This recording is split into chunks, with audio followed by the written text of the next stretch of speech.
Good evening. First tonight, a former drugs boss who served time for a shooting has thanked the police chief who had him locked up.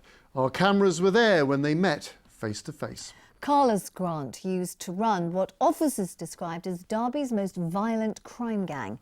But, he says, jail gave him a way out. He agreed to tell us his story to warn young people about being lured into a life of crime. This exclusive report from our social affairs correspondent, Jeremy Ball. Out of jail and determined to prove he's changed his ways, Carlus Grant used to have a fearsome reputation in Derby. Hello, sir. Carlus, how are you? I'm all right, thank you. Yeah, good. You looking well? Yeah. Take a seat. Thank you very much. How's it going? Not too bad, not too bad. He was introduced to Andy Hough after serving 10 years in prison.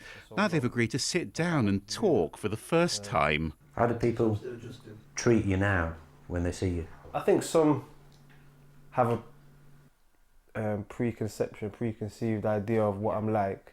And they often say to me, you know, you're not like how I thought you'd be. Carlus used to be a wanted criminal. This police mugshots from when he ran the notorious A1 crew with his friend.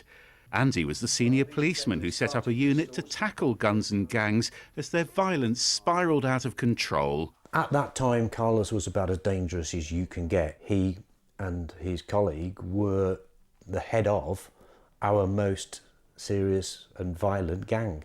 My biggest concern was the 8, 9, 10-year-old kid at school that looked to Carlus Grant as a role model, and then the 14, 15, 16-year-old who would then, well, I'll look after that for you, to couch favour, to get into the gang. We'd bribe them, we'd buy them trainers, buy them tracksuits, you know, take them for food, use their vulnerabilities against them.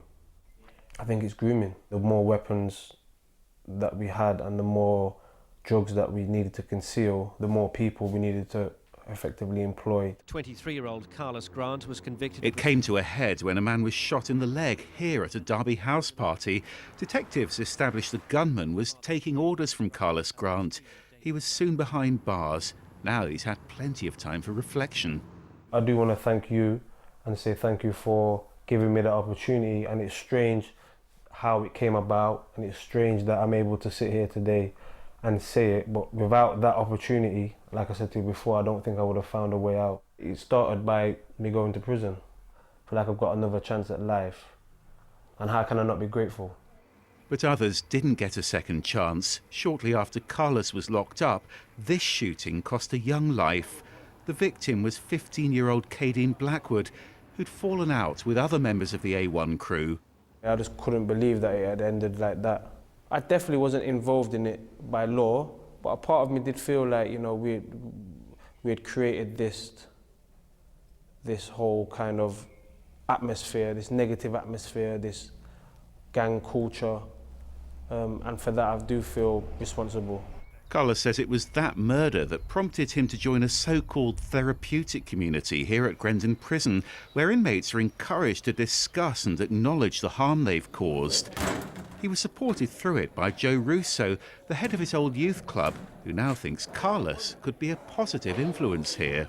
Why am I convinced he's turned his life around? Because I've spent the last 10 years with him and I've seen his journey. He has an authentic story. He has lived experience, and as a consequence, he carries a lot of weight with that, and people really listen.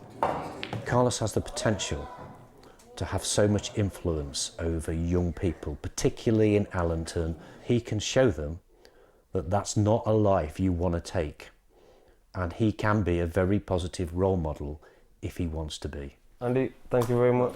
I do owe them a debt of gratitude. You know, I could have ended up dead, I could have ended up killing somebody. Who knows what would have happened? Former gang leader Carlus Grant there. Jeremy, I mean, what an incredible insight that is. Yeah, and in fact it's very rare to hear from somebody at that level, someone who used to run such a violent drugs gang. And Carlus, of course, knows that there's a risk in speaking out, just as he's started to move on. Why has he agreed to it? Well, I think he believes that by sticking his head above the parapet, he can now start to make a positive difference in Derby, and not just with local teenagers either. He's already advising professionals who work in the local criminal justice system. But he was involved in appalling violence, wasn't he? He was, and I think with so much talk these days about knives, it's easy to forget how serious shootings were back in those days in the East Midlands. You'll remember, if you cast your mind back 15 years, how gun crime in Nottingham was making national headlines. Carlus and his friends were starting to create a similar pattern in Derby. And Andy Hough told me that created real fears about the city's reputation, the impact that might have on jobs if major employers in Derby started losing contracts. So a huge impact potentially. And more tomorrow.